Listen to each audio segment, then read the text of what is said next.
Does it ever feel like you're a marketing professional just speaking into the void? But with LinkedIn ads, you can know you're reaching the right decision makers, a network of 130 million of them, in fact. You can even target buyers by job title, industry, company, seniority, skills, and did I say job title? See how you can avoid the void and reach the right buyers with LinkedIn ads. Spend $250 on your first campaign and get a free $250 credit for the next one. Get started at linkedin.com/campaign. Terms and conditions apply. They got Willa. They got my daughter. I need to find her. From acclaimed director Paul Thomas Anderson. You can save that girl. Today, experience what is being called the best movie of the year. This is the end of the line. Not for you. Leonardo DiCaprio, Sean Penn, Benicio del Toro, Tiana Taylor, Chase Infinity. Let's go! One battle after another. Now playing only in theaters. Experience it in IMAX. Rated R. Under 17, not admitted without parent. You can't hide. The Hilton sale is on. Now through September 29th, you can save up to 20% on stays this fall and beyond. Long weekends, last-minute getaways, holiday gatherings. There's a Hilton stay for all of them. More moments, more experiences, more destinations. Now 20% off for a limited time because it matters where you stay. Don't wait. Book by September 29th and save up to 20% at Hilton.com. Terms apply. Hilton for the stay.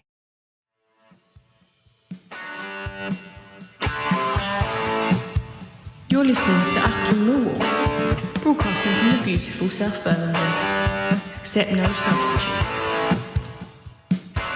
Hello, dear listeners. Welcome to Achtung Millwall. My name is Nick Hart. You're listening to the number one Millwall podcast, of course. Now, we like to do these little retrospective editions, and they're reasonably popular. So I thought I'd take a quick look at our opponents tomorrow morning, Swansea City. Millwall, of course, travelling down to South Wales for the 12:30 Sky TV kick-off tomorrow. But we've got quite a long record against Swansea City. They were fellow members of the 3rd Division South in 1921 and previously, briefly at least, fellow members of the Southern League before the First World War. So Millwall, of course, Lions of the South, were founding members of the Southern League, and Swansea City joined in 1912 along with Cardiff City, in actual fact. Traditionally, of course, a big rugby union town, Swansea. And Swansea Town, as they then were founded as a kind of like an alternative to the rugby club. But they took the same colours, hence they're all white. The rugby union club for Swansea played famously in all white, and so does the football team, the Swansea Jacks, as they've become known over the years. So yeah, Southern League members in 1912, and then Football League members from 1921 in the 3rd Division South. They've probably come to prominence mostly, I would say, in the 80s. They made it into the 1st Division, I remember, under John Toshak at their old ground, which was the Vetch Field, a ground I'd never been to, so I can't give you any, any particular memories of the Vetch Field. I do remember one game at Coldblow Lane in the early 80s where Swansea sent what would be known colloquially as a little firm into South Bermondsey, or into New Cross, I suppose, more, which led to all sorts of stramash at the Den, listeners. I won't dwell on it because we don't do that kind of stuff on Achtung Mill, but it was certainly a kerfuffle in and around the Den when Swansea Jacks came to town and, to their folly, attempted to take the Coldblow. But anyway, I'm not going to dwell on that because that's not my scene personally, listeners. But yeah, the Vetch Field, famous ground. It seemed to have one very big stand at one end, and the rest of it was fairly low level, going by match of the day coverage that we used to see. Since 2005, of course, they've played at their new ground. Is it a new ground still? 20 years ago, called the Liberty Stadium initially. It's now called the Swansea.com Stadium, which is where we'll troop off to tomorrow. Nice ground, actually. I've been there before. It's actually a nice ground. Swansea is an interesting place, in my opinion. I remember going on a long weekend away, finishing up in a place called Mumbles, which is just along the coast from Swansea, which is a dock town, of course. And the Mumbles is almost kind of sounds a bit of a stretch. If it's a cold day, it's probably not like the Riviera at all, but it does give you a slight sense of, this was a warm summer's day, and the sense of the sun shimmering across a beach and a bay shimmering on the sea. It was, and some really nice restaurants and ice cream parlours down there. But anyway, this is Achtung Millwall, so we're not going to dwell on the cultural side of life on this show, dear listeners. Heaven forbid, you might say. But instead, I'm going to pick out one game. We've actually got a fairly evenly matched record against Swansea City since 1921, dear listeners. 13 draws in that time, 23 wins for Millwall, 24 wins for Swansea. So 23 meets 24. So fairly evenly matched over the years. But this particular fixture that I've picked out for your oral delectation is a win. I'll try and get a win from Millwall because it's a Millwall show. I'll pick one out from 2008, 7th of March 2008, under the management of Kenny Jackett. Of course, back then, 2007-2008 season. It's Swansea City 1, Millwall 2, played on the 7th of March 2008 in front of 15,561 at the Liberty Stadium in League One at that time. Millwall goal scorers, Lewis Graben in the first minute, inside 28 seconds apparently. Opening goal was timed at 28 seconds, says 11versus11.com, which is a great website, incidentally, if you're looking to check up on games past. Lewis Graben then in the first minute, 28 seconds. A second for Jay Simpson on 70 minutes, with a consolation for Swansea from a penalty on the 73rd minute. Jason Scotland, that must have been a nervous last 17 minutes. Everyone who follows Millwall knows what they feel like. You get a comfy 2-0 lead and then you have a nervy last 17 minutes. The Millwall side on this occasion mentioned two great names there, Lewis Graben and Jay Simpson. So we've got in goal, Rhys Evans. Remember Rhys Evans, listeners? This is 2008 and it's in that kind of strange period, I think, that everyone comes to in their life where this is within your own living memory, of course, and yet somehow it feels a long while ago, 17 years. History unfold. Your life becomes history, kids. This is what happens. And games like this take you back 17 years to names that seem so familiar, like they could still be running out at the Den now, and yet 17 years have gone past. Like the Pink Floyd song, 10 years have got behind you and no one told you when to run. Anyway, Rhys Evans, I won't go much further down the philosophical route, I do promise you, dear listeners. Rhys Evans in goal. Backline, Alan Dunn, Zach Whitbread, great name from the past, Zach Whitbread. Paul Robinson, Robbo, who I met the other day at the Prostate United event, lovely bloke, Paul, Robbo. Andy Frampton, there's a name for you. In midfield, Mark Laird. Frampton's actually listed as defender stroke midfielder here, so I don't know what the lineup would have been. Gary Alexander forward, Ali Fusini, more of a midfielder than the forward as they've got here. Lewis Graben up front, good player. We're going to talk about Lewis Graben later on in this edition, listeners. Danny Sender, who would tragically, lose his career. Did he break his leg, or was it an ACL? Listeners, remind me. I can't remember. Danny Sender, good player, very well respected and liked down the Den. And, of course, the aforementioned Jay Simpson forward. One substitution, Zumana Bakayogo. Who remembers Zumana Zoom coming on for Alan Dunn in the 85th minute. Yellow cards issued, Andy Frampton in the 29th minute. Jay Simpson in the 78th. And Rhys Evans got one on 90. Unused substitutes for the Lions on this particular occasion. Preston Edwards. I think, did he not finish up playing with Dulwich Hamlet, Preston Edwards? Anyway, at this point, he was on Millwall's books. Ryan Smith, another name. Dave Martin. Was he not Dartford Dave? I quite like Dartford Dave. And Bass Savage. Wonderful names from the past. I do have the Swansea lineup. They won't mean as much to us, I don't think. But anyway, I'll run through them. In goal, Doris de Vries. Angel Rangel, defence. Ferry Budde, defence. Christian O'Leary. Kevin Austin. Alan Tate. Leon Britton. Not the politician. Thomas Butler, Darren Pratley, another name. I think he finished up playing for Bolton. Andy Robinson and Jason Scotland. Always a fairly eclectic, shall we call it, cosmopolitan club.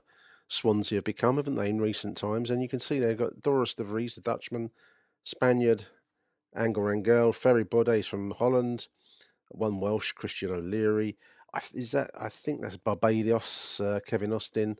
Couple of English boys, Alan Tately and Britain, an Irish guy, Thomas Butler, a couple of English, Darren Pratley and Andy Robinson, and then another, I think it's Barbadian flag. Is it red with a black stripe? You'll have to remind me.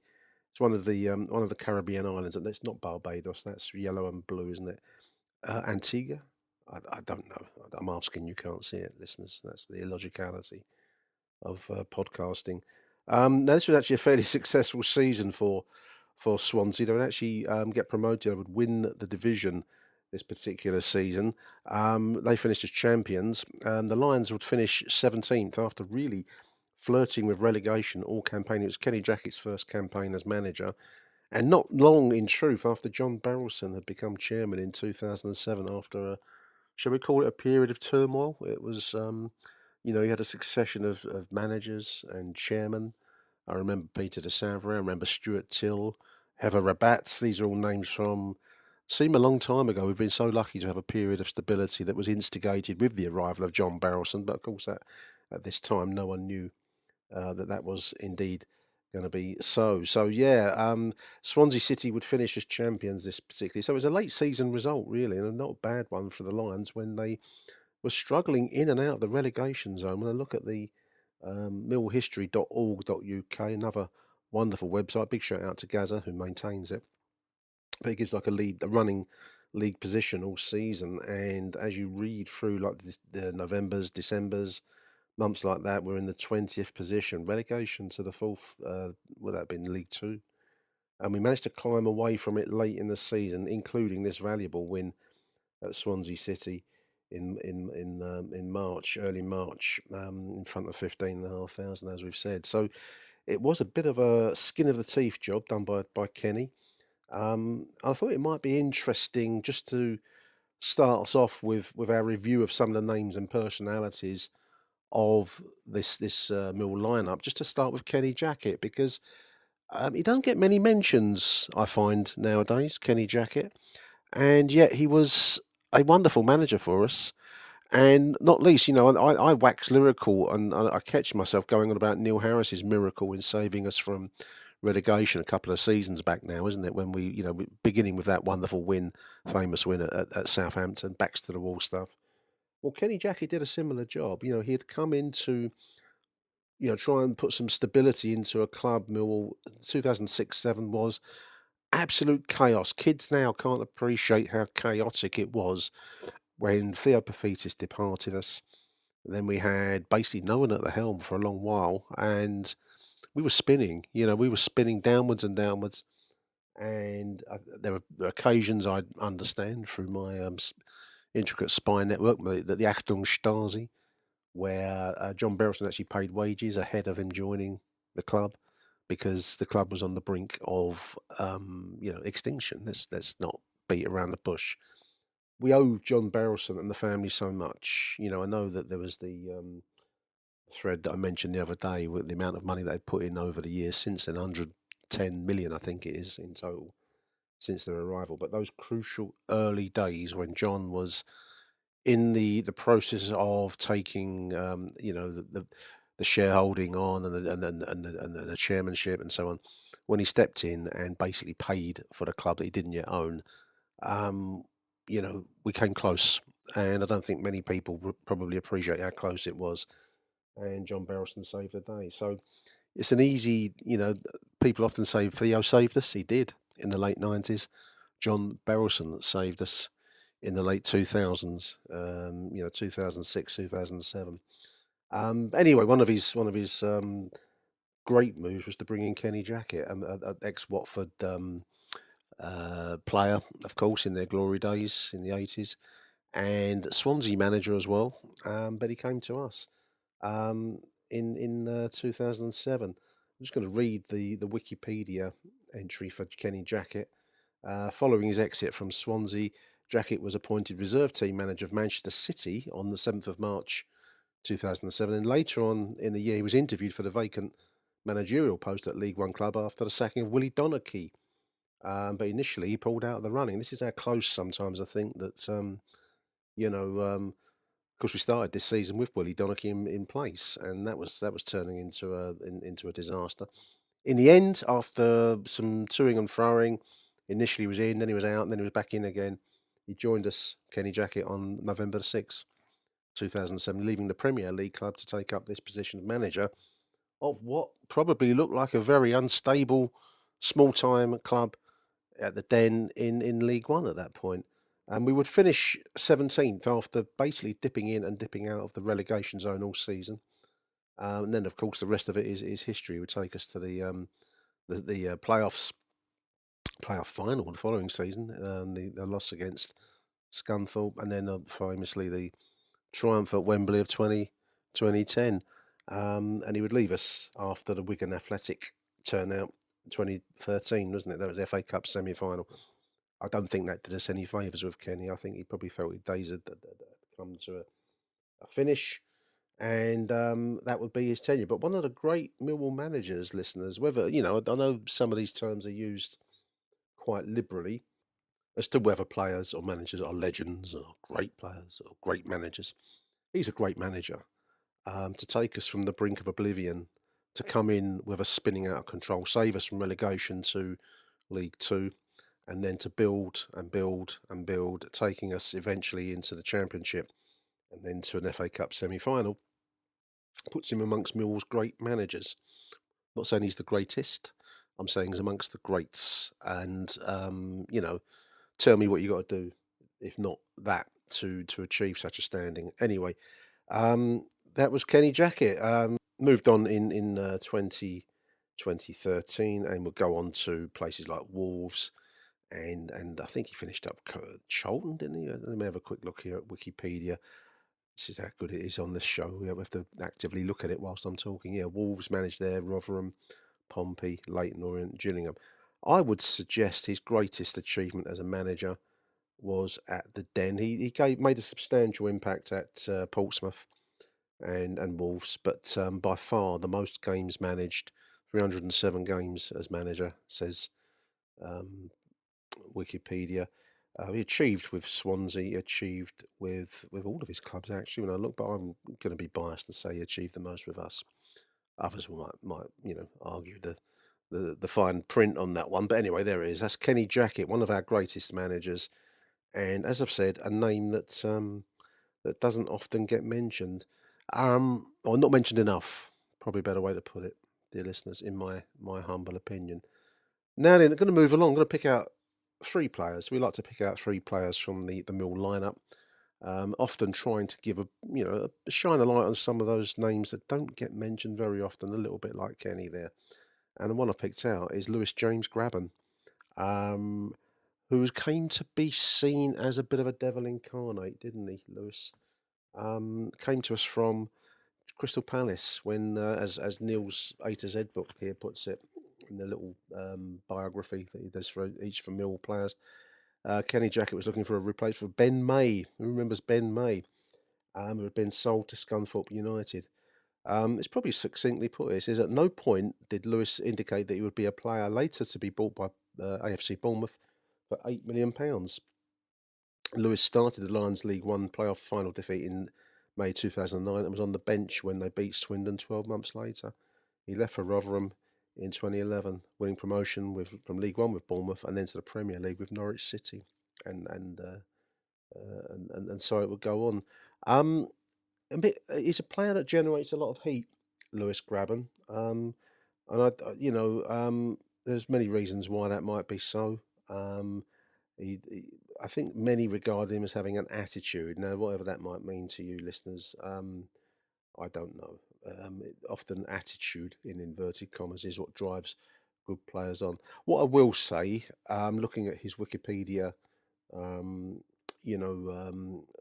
list of clubs here, is he actually stayed with us one of the longer periods. He was at Bournemouth for 87 games, Mill for 56 games with 9 goals. There must be league appearances. I think the other one said 61, but anyway.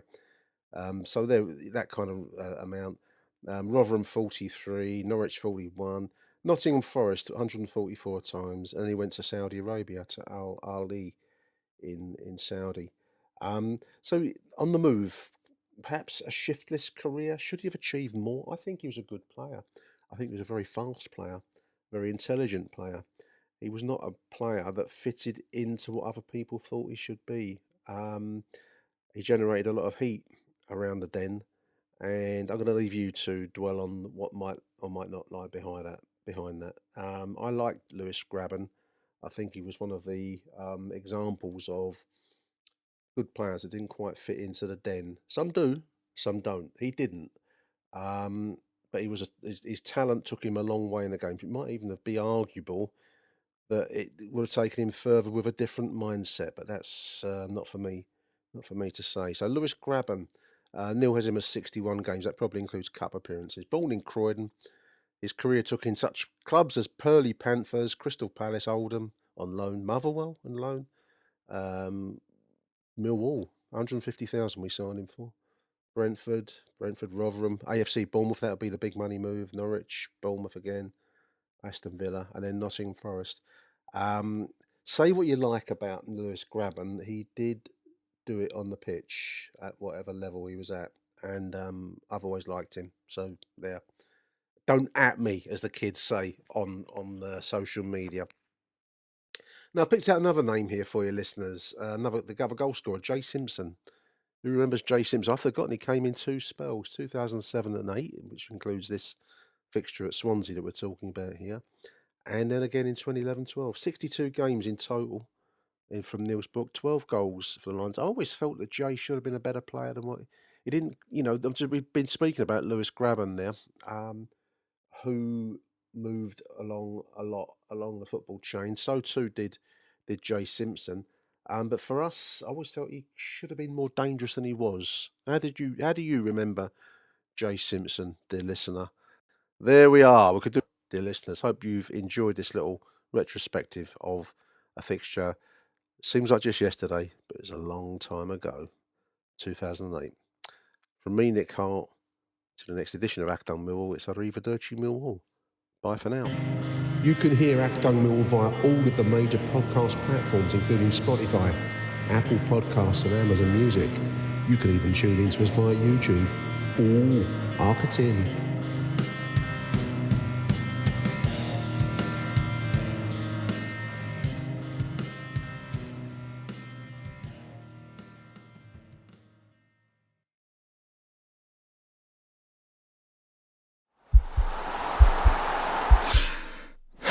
This podcast is part of the Sports Social Podcast Network.